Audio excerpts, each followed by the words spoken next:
Tak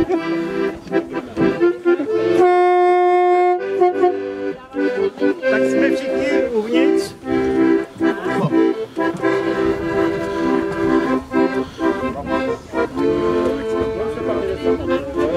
Pánovi pomoct, aby tam neskazil záběr. Dneska ty pražce kloužou pěkně. No, ano, tady to se to maslaví a to se tady pražky.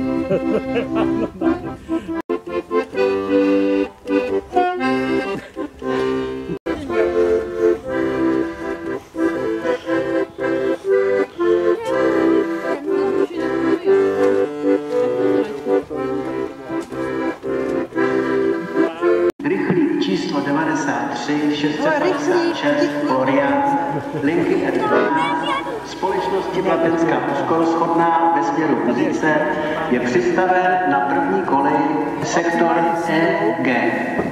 Prosím, ukončete nástup, vlak je připraven k odjezu. Chcete, tak ještě zůstaňte, pojedeme ještě jednou. Jo? Chceš ještě jednou?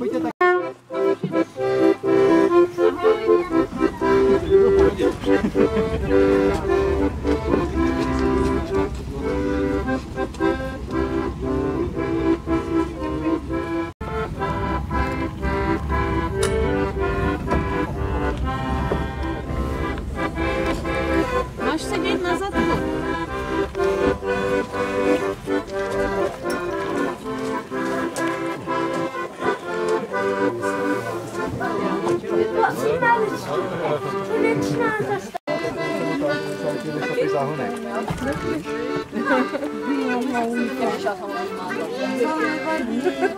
Co, paní Sekeru, jdete? Pojďte kouknout. Aďo, Vašku.